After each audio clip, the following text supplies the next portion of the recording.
Inilah dasarnya. Jangan antum katakan saya Salafino, saya Muhammadiyah itu firqah dhallah, NU firqah dhallah, Jemaah Tabligh, Jemaah Tabaligh firqah dhallah. Apalagi Tarbiyah firqah dhallah. Tidak jurus kepada Al-Quran itu. Yang menjurus kepada Al-Quran adalah Ahlus Sunnah wal Jamaah, Salaful Ummah, yang dikatakan Salafus Saleh, dan kita pengikutnya Salafiyun. Wong sok suci itu paling bahaya dalam sejarah. Eling-eling santri sing khusuk-khusuk. Mulane mboten niki sejarah. Mulane Kiai Maimun, Kiai ngalim rata-rata gedeng santri khusuk dalam hal sejarah. Akhirnya ono kelompok sing sok khusuk, yaiku moh tukaran, ya moh partai, moh kelompok-kelompokan. Ngerasa bener dhewe iku disebut kelompok Khawarij. Wong Khawarij itu darani dosa gedhe murtad saking khusuke. Ora ana dosa cilik, kabeh dosa iku gedhe. Mergo dosa iku bentuk pelanggaran terhadap Allah Subhanahu wa taala. Wes entek khusuk wong Khawarij. Ora ana wong khusuk dalam sejarah kaya wong Khawarij.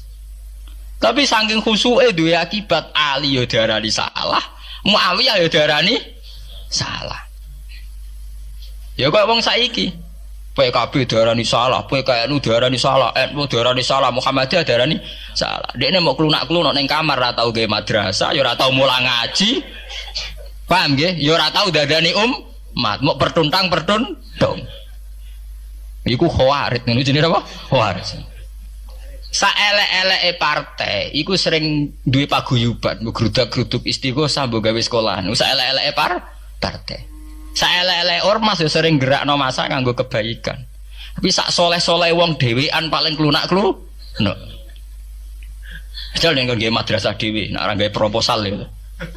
Nek ora ngono donyane entek, padahal donyane mok sapi kuru entek. Iku nggo pondasine tok ora cukup. Nggo pondasine tok mboten apa? Cukup. Wis wong soleh paling apik sak donya. Umpama niat gawe masjid lho. Ndadekno pondasine tok tanpa gretok ora ngarah cukup.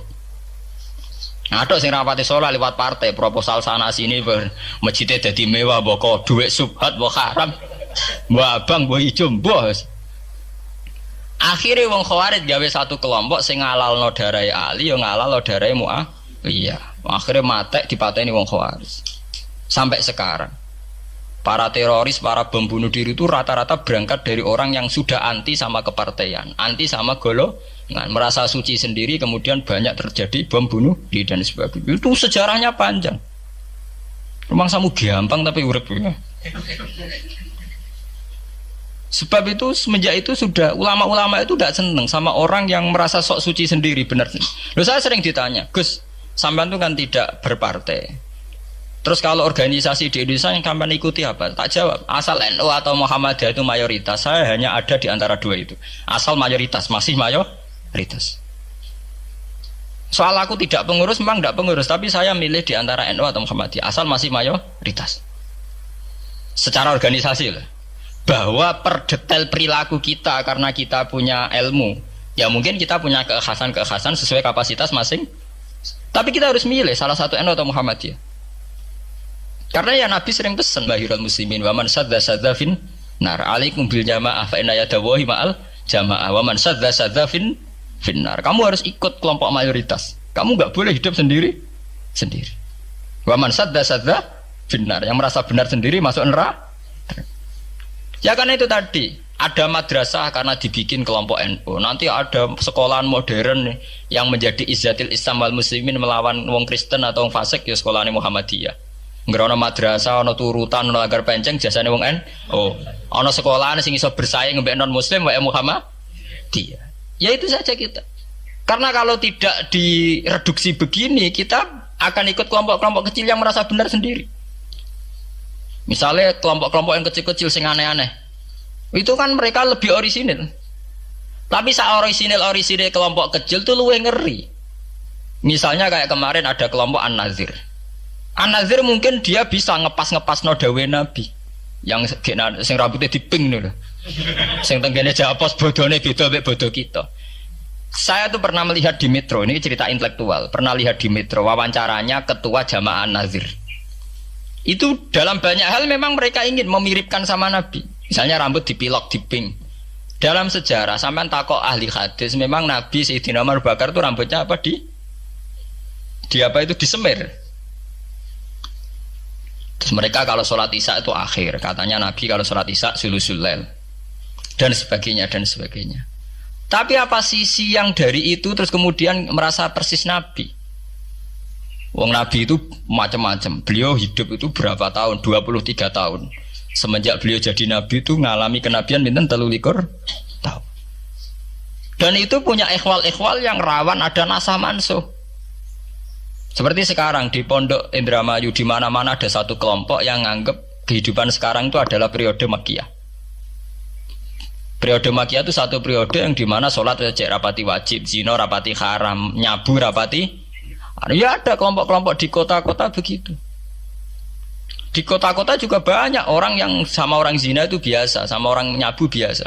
Mereka sendiri tetap mengharamkan zina, tapi nggak perlu dilawan. Sehingga polemik ketika FPI begitu ada yang mengatakan periode sekarang itu mirip Makkiyah, di mana kemungkaran nggak perlu dilawan, yaitu bil hikmati wal mau'izatil hasanah. Ada orang yang menafsirkan Islam sekarang itu sudah periode Madaniyah, sehingga kemungkaran harus dilawan. Yang kayak FPI itu yang anggap sekarang sudah periode Madaniyah. Lah itu kan artinya begini, semua itu toh mengklaim mirip-mirip niru Kanjeng Nabi. Masalahnya semua itu juga ngeklaim mirip-mirip niru Kanjeng Nabi. Terus kemudian ini cerita Malik ahli sunnah. Kemudian sejarah memanjang. Sausi Ali bin Muawiyah keok, Sayyidina Ali keok di putra Sayyid Husain. Sayyid Husain kon ngakoni pemerintahane Yazid teng Syam. Sayyid Husain boten kersa. Idzan al mautu khairun li. Kalau begitu lebih baik mati. Terus dibantai teng Karbala. Bonus. Ketika dibantai di Karbala malah melahirkan trauma lagi. Wong Islam sing model tipikal Sunni tetap melok Yazid. Tipikal Sunni, bukan Sunni, tipikal Sunni. Artinya melok Yazid, wes ora usah dituntut dendam, malah ra ono bare. Akhirnya gak dendam. Kelompok Syiah iku apa-apaanan, putune Nabi kapundhut kok dingin-dingin saja. Kudu ono revolusi, akhirnya revolusi. Ngelahirno kelompok Syiah kanthi sak mangke. Karena kelompok Syiah itu berangkat dari tragedi Husain, semua penanggalan Syiah mengacu 10 Muharram di tanggal kabudute Sayyid Husain, dan revolusi Syiah selalu mengacu kebangkitan Sayyid Husain. Lah ahli sunnah mulai dulu karena melihat fenomena yang macam-macam wis pokoke kaya wong Indonesia saiki. Tenan mboten derek-derek iku mulai dhisik. Mohon begitu terus sejarah sampai lahirnya sejarah intelektual. Nah sejarah intelektual sejarah paling nakalan, jadi mau resiko terus ujuk-ujuk jadi sejarah intelektual, yaitu yang diikuti kados Mbah Hasyim Asy'ari, Mbah Fadl, ulama-ulama. Terus wonten panduan ahli sunnah secara gampang. Artinya secara gampang begini, ahli sunnah itu siapa? Orang yang dalam bermadzhab fikih mengikuti ahadul madzahib al-arba'ah. Orang yang dalam ilmu kalam mengikuti Abu Musa al-Asy'ari atau Abul Hasan al-Maturidi. Orang yang dalam tasawuf mengikuti Imam Junaid, Abul Qasim al-Junaidi atau Syekh Abdul Qadir al-Jilani. Ya begitu. Tapi kan mereka-mereka yang jadi panutan kita kan orang yang baru datang kemarin. Masa sahabat disobarani ahli sunnah? Tabiin, masa tabiin pengikut Abu Musa al-Asy'ari? Dhisik endi tabiin Abu Musa al-Asy'ari? Masa Sayyidina Umar pengikut Imam Syafi'i? Wong dhisik Sayyidina Umar. Nah itu jenenge pembakuan sejarah secara intelektual. Artinya karena mendefinisikan ahli sunnah itu kangelan. Sebabnya ahli sunnah itu wong sing ciri utamanya itu Syafi'i atau Maliki atau Hanafi. Dalam akidah anut Asy'ari atau Matu, ya hanya begitu saja. Ya sesuai secara kultural kalau di Indonesia ditarif ahli sunnah sapa ya nara NU ya Muhammadiyah. Karena Wahabi itu klaim ahli sunnah, sama jangan salah paham. Wahabi sendiri itu menurut konvensi internasional itu masih ahli sunnah. Yeah. Dalam seminar-seminar OKI sedunia Wahabi itu masih kategori ahli sunnah. Muhammadiyah termasuk masih kategori ahli sunnah. Tapi kemudian ahli sunnah direduksi lagi. Ahli sunnah iso apa? Yang sarungan ketunan kunak-kunak ya napa? Ahli sunnah. Nah, repot kan? Akhirnya secara global digawe takrif ahli sunnah itu sapa? Sing ora jelas sikape. Lah nek Syiah sing wani Amerika, takrif itu berkembang terus. Wah, kebetulan si A diwakili oleh Iran, mulai dhisik ciri utamane Iran wani Amerika. Enggak dong, Iran nate dipresideni sah Iran. Sah Iran itu Pahlavi. Pahlavi bonekane Amerika. Terus digoleng no mbek monarkine Khomeini mbek Ali Syariati. Semenjak itu Iran identik mbek wani Amerika dimulai zaman era revolusi sinten Khomeini. Badhe niku Rafsanjani nggih masih wani Amerika. Diterus sak mangke Ahmad Ahmadinejad mulai riyen Iran kok di ciri khas sebuah negara sing wani napa? Amerika. Mewani tenan Bores pokoke dadi sejarah. Dene wis duwe sejarah ciri khasnya wani napa? Amerika. Nah, sesuai dadi takrif. Pemerintahan Sunni piye? Sing balane Amerika, lha Arab Saudi balane Amerika. Lah sing Syiah sing wani. Lah sesuai tarife sampean misalnya Amerika runtuh sing kuat Cina. Lah itulah kehidupan intelektual. Kehidupan intelektual itu akan selalu berkembang.